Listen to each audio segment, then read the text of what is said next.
Alors bonjour et bienvenue au premier podcast de l'année 2010. Mon nom est Jacques Landry, je suis le chef sport et haute performance de l'Association cycliste canadienne. Le sujet de ce podcast d'aujourd'hui portera sur les critères de brevet de Sport Canada, donc le carding comme on appelle communément dans le milieu.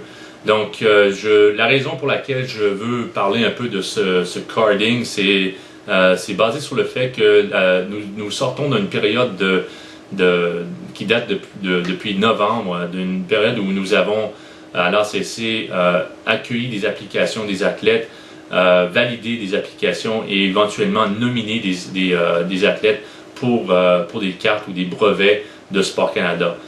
Et par le même fait, nous avons aussi développé les critères d'octroi de brevets pour le cycle 2011 qui sont maintenant sur le site de l'ACC en anglais. Le français ne tardera pas, mais en anglais, maintenant ils sont sur le site web. Et je voulais prendre l'occasion pour expliquer un peu ces critères de carding-là ou de brevets, puisqu'il y a encore beaucoup de malentendus ou un manque de compréhension à savoir comment le processus est entamé et comment les cartes sont priorisées, ou les athlètes, pourquoi un athlète a une carte plutôt qu'un autre, etc., etc. Bon, pour les besoins de la cause, j'ai ouvert le document de vélo de montagne, de mountain bike, pour expliquer un peu le processus. Chose différente cette année, c'est que chaque sport cycliste aura son document de critères de brevet spécifique. Et puis j'invite aux athlètes de bien lire de A à Z le document en question qui a trait à le sport qu'ils pratiquent. Avant de commencer, par contre, je voudrais juste déterminer ou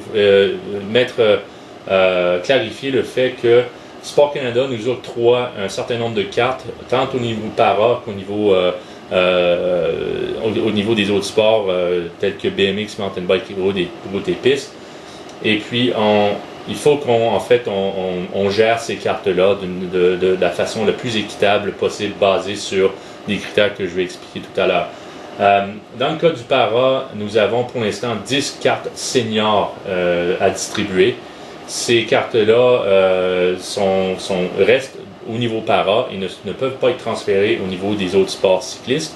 Et c'est la même chose au niveau des autres sports cyclistes où il y a 36 cartes seniors qui ne peuvent pas être transférées à des athlètes en paracyclisme. La révision, je devrais dire, la révision du nombre de cartes allouées au paracyclisme et au cyclisme sera faite après les Jeux de Vancouver. Donc ça, c'est pas notre contrôle, c'est Sport Canada qui contrôle tout ça. Donc, si on revient aux critères de carding ou de brevet au niveau des sports cyclistes tels que BMX, route, piste et vélo de montagne, on constate que nous avons pris la décision de prendre certaines cartes seniors puis les transférer au niveau du développement ou des cartes D. Au niveau du para, il y a cette possibilité-là, mais étant donné qu'il y a seulement 10 cartes SR, nous n'avons pas pris l'option d'en transformer en carte D. Si on regarde la page 5 du document Mountain Bike, on voit comment la répartition peut être faite. Donc, en utilisant ce calcul-là, nous avons établi que la façon la plus efficace, compte tenu de nos programmes, est de garder 23 cartes seniors et 13 cartes seniors seraient transformées en 19 cartes développement. Donc, on voit la distribution des cartes, le nombre de cartes par sport cycliste, et je dois dire que cette répartition-là est basée sur le fait que j'ai choisi et le comité de haute performance avons suivi ce qui est écrit dans le plan stratégique 2009-2012 pour établir quel sport devrait avoir tel nombre de cartes. Donc, pour continuer, je voulais passer à la priorisation, qui est souvent mal compris par certains athlètes. La distribution ou la priorisation se fait de façon suivante. Donc, on commence avec les seniors internationales et on descend à automatique et à spécifique dans cette priorité-là. Et la même chose se fait du côté des cartes D. Comme vous pouvez voir ici, c'est la même chose. La raison qu'il y a une certaine priorisation, c'est pour établir objectivement quel résultat de tel athlète devrait passer devant des autres résultats d'athlètes. Donc, comme vous le constaterez, c'est très, très objectif. Une fois ceci est déterminé, dans le cas où il y a des égalités, donc il y a tant d'athlètes qui ont rencontré des cartes seniors internationales, nous procédons à établir en priorité la priorité en se basant sur dans le cas du vélo de montagne, des 7 priorités mentionnées sur cette page-ci, donc sur la page 7. Quand on parle de cartes seniors, je parlais d'international. Dans le cas des cartes seniors internationales et de D internationales, les critères mentionnés dans l'international ne sont pas notre propriété. En fait, c'est la propriété de Sport Canada. Nous, on ne peut pas toucher en fait à quoi que ce soit à ce qui a trait au contenu de ce critère-là.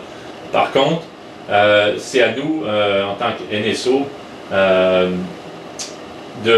d'établir les critères pour les seniors automatiques et D automatiques et seniors spécifiques et D spécifiques. Il est important à noter que quand on établit les critères, c'est pas moi-même nécessairement qui établit les critères où on peut les établir, mais c'est aussi en consultation très rapprochée avec l'entraîneur national de ce sport-là. Et ensuite, il y a une période de validation à travers le comité de haute performance. Et ensuite, nous l'envoyons à Sport Canada pour approbation finale. Pour finir là-dessus, je tenais à mentionner que il y a quelques petits changements. Il y a un changement qui est là en place depuis l'année passée, c'est le critère de discrétionnaire.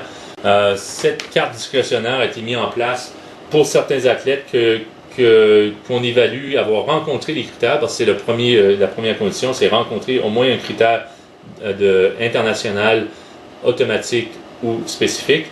Et ensuite, c'est des athlètes qui pour nous rentrons dans une certaine catégorie où nous voudrions les supporter pour X, Y, Z raisons.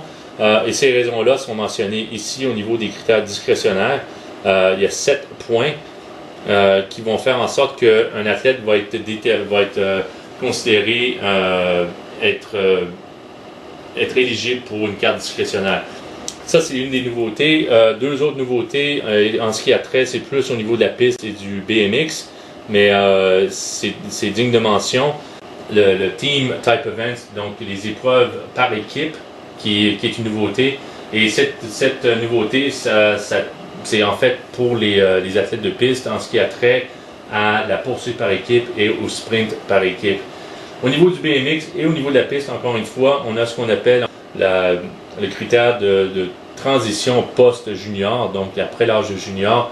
Ce critère-là, en fait, c'est pas un critère, c'est une catégorie qui englobe en fait les athlètes de 18 ans à 23 ans.